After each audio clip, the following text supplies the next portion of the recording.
आइए फ्रेंड्स, अब हम लोग एक्सरसाइज 1.3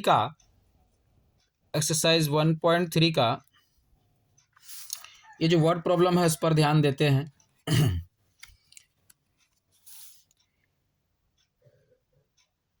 इसके अलावा अगर कोई और भी क्वेश्चन में प्रॉब्लम हो तो आप मुझसे कमेंट में पूछ सकते हैं, कमेंट करके कि सर ये क्वेश्चन आप बता दें। फिलहाल मुझे जो समझ में आ रहा है कि बताना चाहिए वो मैं बता रहा हूँ।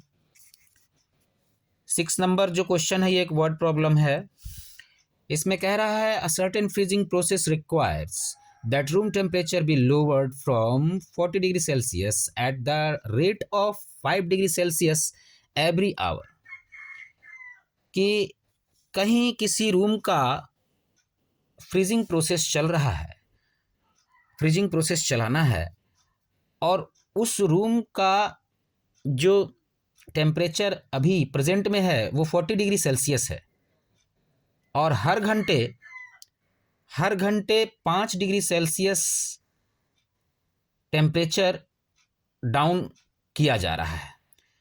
तो फिर what will be the room temperature 10 hour after the process begins.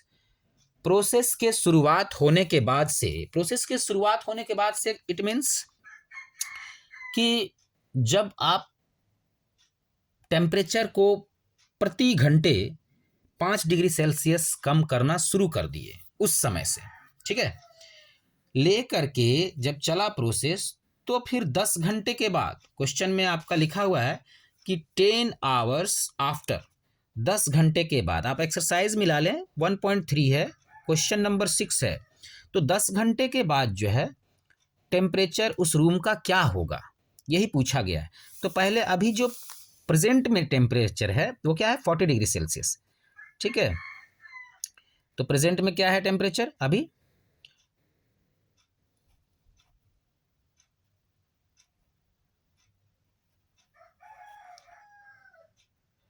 Present temperature is equal to 40 degree Celsius, ठीक है। प्रेजेंट टेम्परेचर क्या है, 40 डिग्री सेल्सियस, ठीक। अब हर एक घंटे पे 5 डिग्री सेल्सियस टेम्परेचर कम होना है, हर एक घंटे पे, और 10 घंटे तक टेम्परेचर को कम होना है। तो 1 घंटा में अगर 5 डिग्री सेल्सियस घट रहा है टेम्परेचर, तो 10 घंटे के बाद कितना डिग्री सेल्सियस घट चुका होगा। Given in 1 hour, in 1 our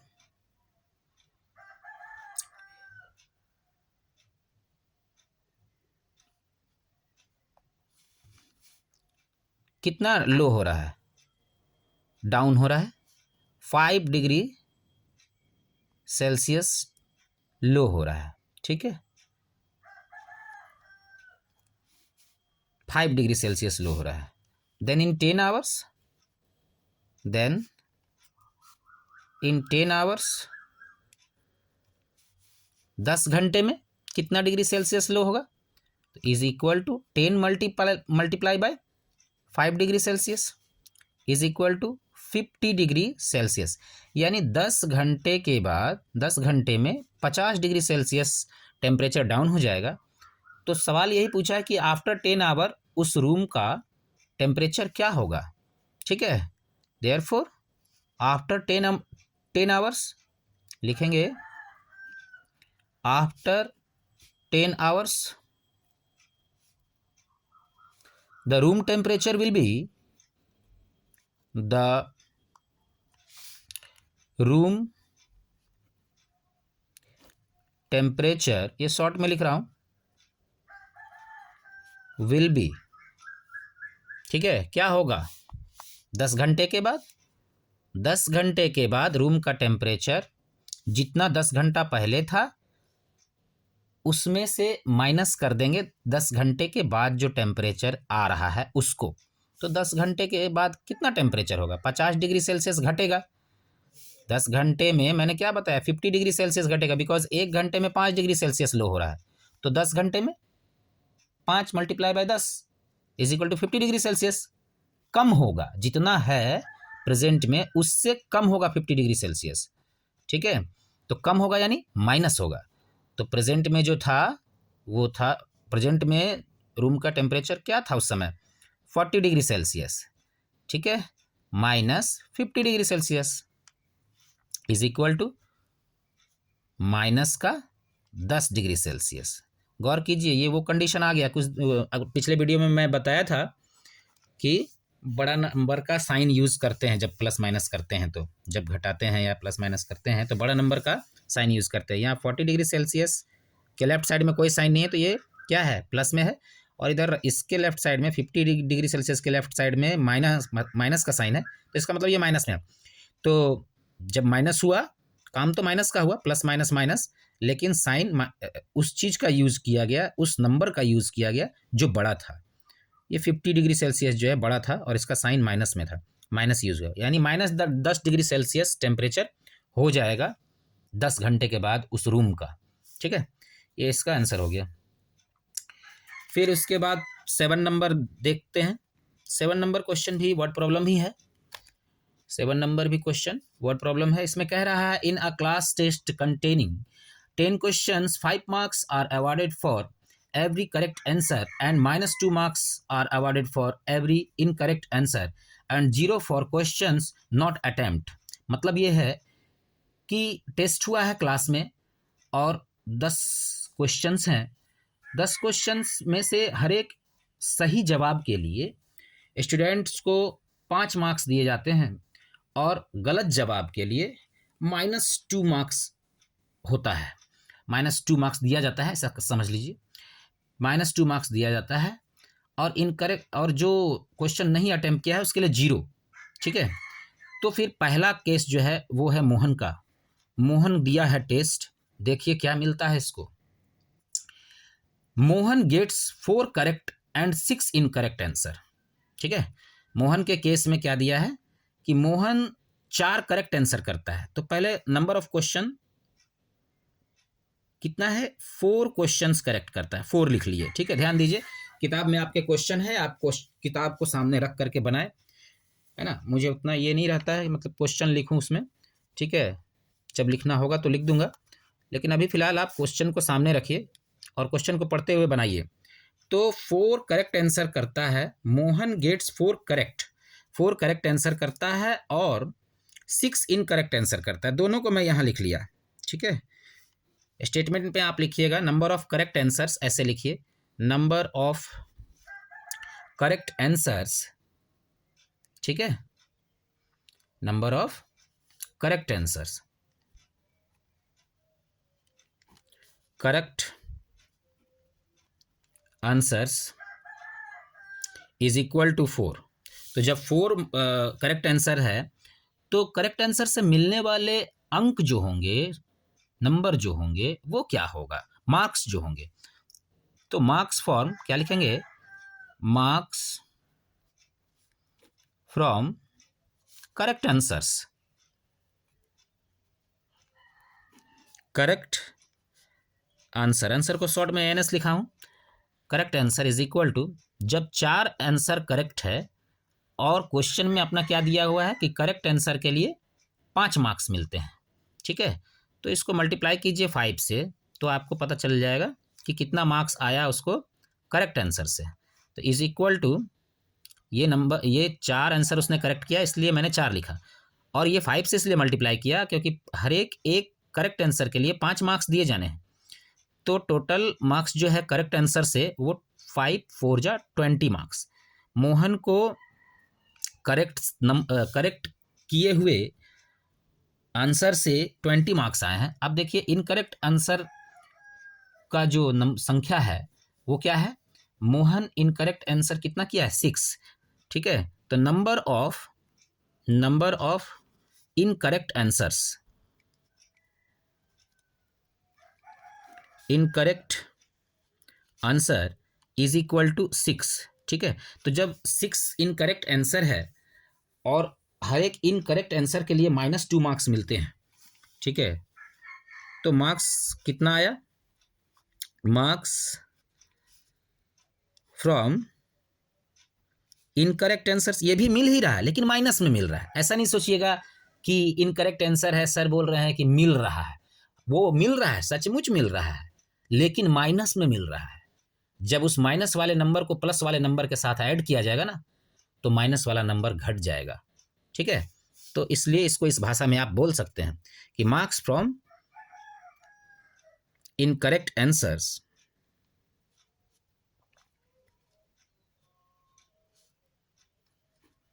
incorrect answer is equal to 6 है आपका नंबर ऑफ इनकरेक्ट आंसर, यानी 6 आंसर जो है वो गलत दिया है, तो इसको मल्टीप्लाई करेंगे -2 से, -2 से मल्टीप्लाई करेंगे, क्योंकि इनकरेक्ट आंसर से हर एक इनकरेक्ट आंसर से उसको -2 नंबर आने वाले थे। तो 6 इनकरेक्ट आंसर से कितने मार्क्स आएंगे? 6 2 जा 12, और 6 जो है ये प्लस में है, ये नंबर 6 जो है यहाँ पर प्लस में है, और ये नंबर जो है माइनस में है। तो प्लस माइनस माइनस मल्टीप्लाई में मैंने बताया था कि अपोजिट साइन माइनस होता है, तो माइनस का 12 मार्क्स। ठीक है, इस तरह से हमने क्या देखा कि मोहन को इनकरेक्ट आंसर से -12 मार्क्स मिला है और करेक्ट आंसर से 20 मार्क्स मिला है। अब देखते हैं कि दोनों मिला करके इसको कितना आने वाला है, उसका स्कोर क्या होगा, व्हाट इज हिज स्कोर, यही क्वेश्चन है। ठीक है, therefore his total score, therefore his total score will be, total score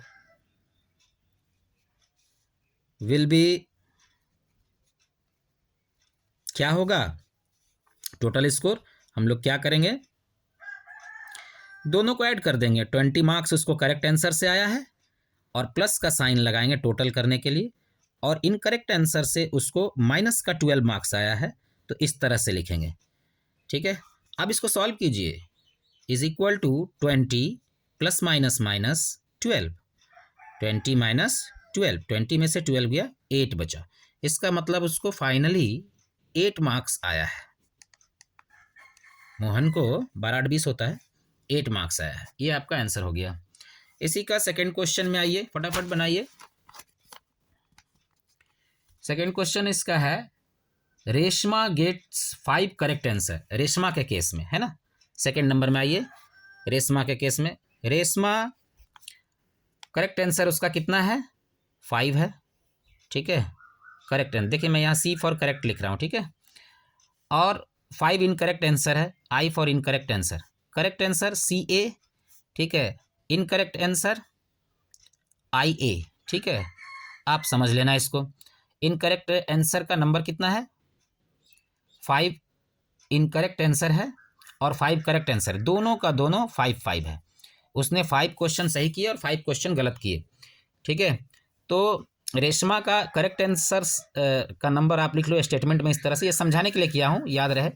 ठीक है, correct answer, number of correct answers, number of correct answers,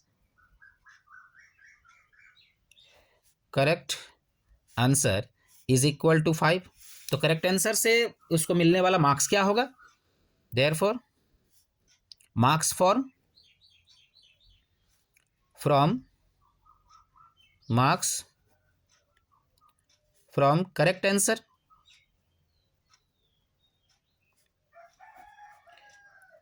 correct answer, marks from correct answer क्या होगा? Is equal to her एक correct answer के लिए marks कितने मिलते हैं? क्वेश्चन में बताया है ना, 5 मार्क्स मिलते हैं। ठीक है, तो नंबर ऑफ करेक्ट आंसर 5 है और हर एक सही आंसर के लिए 5 मार्क्स भी मिल रहे हैं, तो 5 × 5 हो गया, इज इक्वल टू 25 मार्क्स, यानी करेक्ट आंसर से उसको 25 मार्क्स मिले हैं। ठीक है, और इनकरेक्ट आंसर से अब देखिए, number of incorrect answer, number of incorrect answer, incorrect answers is equal to क्या है? 5 है। तो therefore marks from incorrect answers, marks from incorrect answers, marks from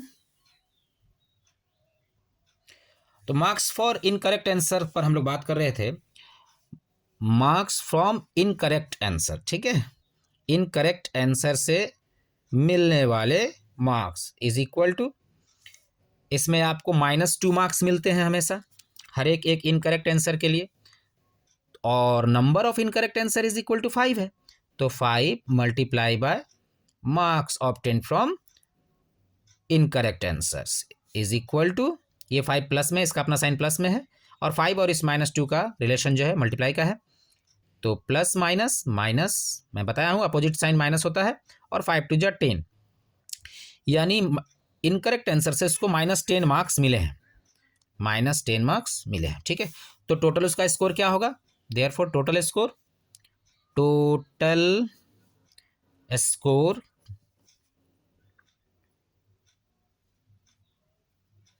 is equal to 25 जो कि सही उत्तर के लिए मिला, और प्लस माइनस का 10 जो कि गलत उत्तर के लिए मिलेगा, ठीक है।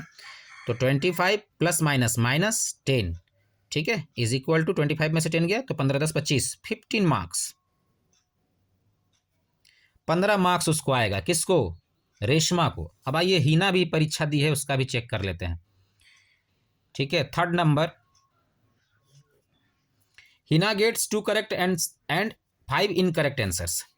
हिना 2 को करेक्ट आंसर की है, ठीक है, 2 को करेक्ट आंसर हिना की है, CA correct answer, C for correct, A for answer, ठीक है, और 2 करेक्ट आंसर और 5 इनकरेक्ट आंसर, और 5 जो है incorrect answer, I for incorrect, A for answer, ठीक है। ये किसका केस है, ये केस है हिना का, ठीक है। तो करेक्ट आंसर 2 है, तो लिखते हैं उसी तरह से, number of correct answers, number of correct answer, तो मैं इसको शॉर्ट में ही कर देता हूँ, ठीक है। मैं तो देख रहा हूँ कि आप लोग को मैं 2 बता चुका हूँ, तो उसी बेस पर ये बनेगा, डायरेक्ट नंबर सेट करके मैं निकालता हूँ हिना के केस में। तो करेक्ट आंसर से उसको क्या मिलने वाला है मार्क्स, आप बनाइएगा इसी तरह से, प्रोसेस यही रहेगा। करेक्ट आंसर से मिलने वाला है, ये देखिए नंबर ऑफ करेक्ट आंसर मैंने लिखा, और करेक्ट आंसर से मिलने वाले मार्क्स क्या हैं, 5, तो मार्क्स से मैंने मल्टीप्लाई किया, तो करेक्ट आंसर से हिना को 5 टू जा 10 नंबर मिलेगा, 10 मार्क्स, ठीक है। समझना है इसको, ऊपर मैं बता दिया हूँ, स्टेटमेंट सब वैसा ही चलेगा, ठीक है, स्टेटमेंट अपने से आप दीजिएगा।